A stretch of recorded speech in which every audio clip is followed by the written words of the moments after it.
This hide's already been soaking in water for almost 2 days, and it's been very warm, so it's starting to get a little bit ripe already. It's better to flesh immediately if you can, or at least refrigerate the skin. You could also freeze it, thaw it later, and flesh it. I'm going to go ahead, there's some blood in the skin and stuff like that, so I'm going to go ahead and rinse this in a clean change of water in another tub over here.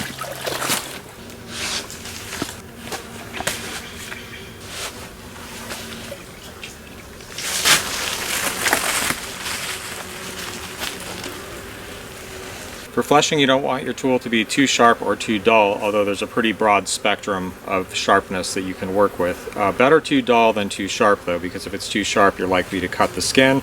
And remember, everywhere you cut and gouge the skin is permanent. So I'll be testing these two out. I think I'm going to start with this one. I have the neck at the top of the beam. That's how I like to start.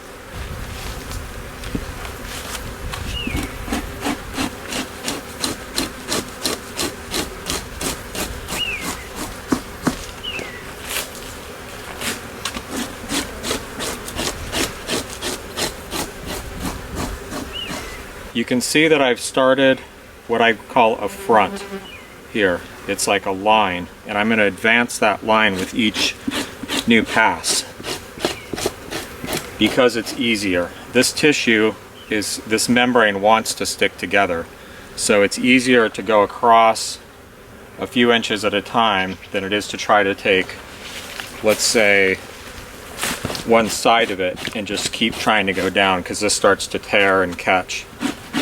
So just work, 2 to 3 inches at a time across the hide like that. Now you'll see there's a lot of flesh on here. That is fine. Don't ever tell someone that's going to be skinning a hide for you that you want a clean hide and let them think that you don't want fat and flesh. Any amount of fat and flesh is totally fine. What you don't want is them thinking they're going to get you a clean hide, and they start trying to cut all this meat off, and then they cut the hide, and once they cut the hide, that's all she wrote. So as you can see, this isn't very hard work, but there's some technique. And once you get real familiar with these tools, you can work pretty fast. Now I'm going to move the hide up, and I'm going to do another strip going down the side here.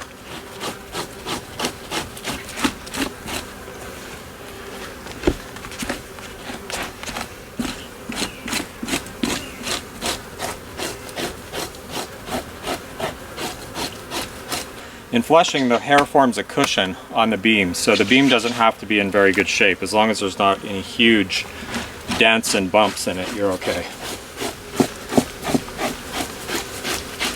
Other processes will have to have the beam pretty smooth. This may be gross, but it's very satisfying because you're getting rid of all this gross stuff. Look at that beautiful white skin.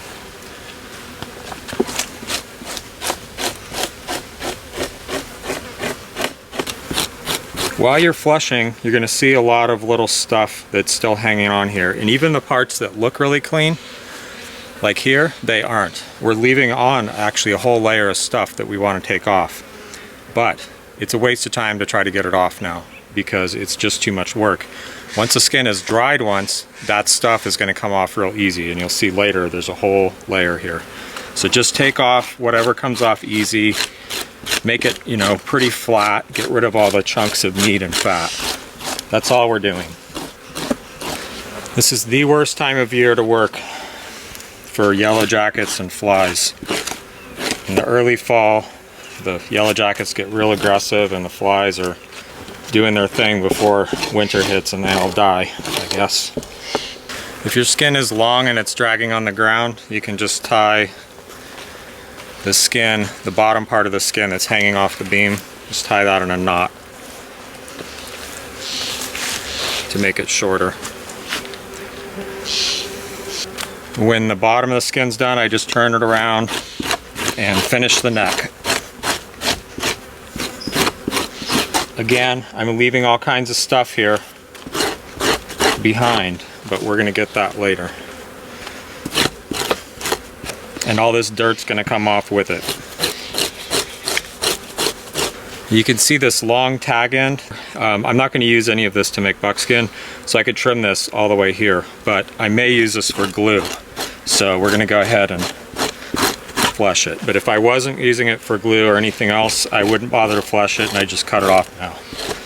That's called rounding off, where you just cut off the stuff that you're not gonna use. So that's it. If the hide were fresh and I was gonna dry it, I would just go ahead and stake it out and dry it now. If it's gonna get scraped, which this one is, I put it back in fresh water until it's ready to scrape. I prepared 2 tubs of water here. One is just to rinse the skin, to get rid of more blood, hair, dirt, loose tissue, loose hair. See, there's a lot of hair falling out already. That's a good indicator that it's probably just about ready to scrape. And every step of the way, you just always rinse the hide to get it cleaner. And then this one, it will stay in here until it's ready to scrape. I should change that once a day. But I'm also going to make sure that it's submerged completely with a rock or something like that, or at the very least that the hair side is floating up, so there's only hair exposed and no skin. But I'm going to weight that down with a rock.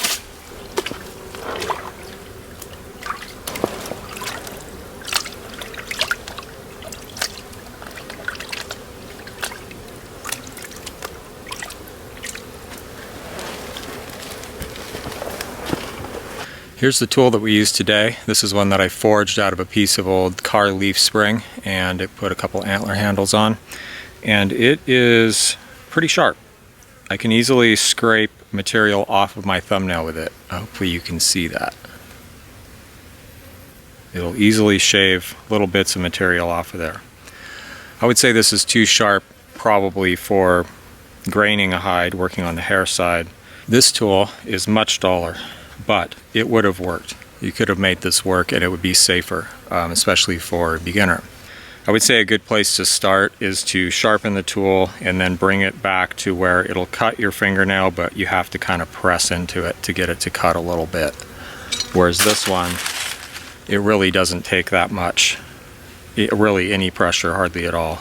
And if you're fleshing very difficult animals, especially hogs, raccoons, bears, stuff like that, then you need that little bit of sharpness going on. Sometimes a lot of sharpness, just depends. But we're just talking about deer hides here. So I'm going to say that no sharper than this and a little duller for most people.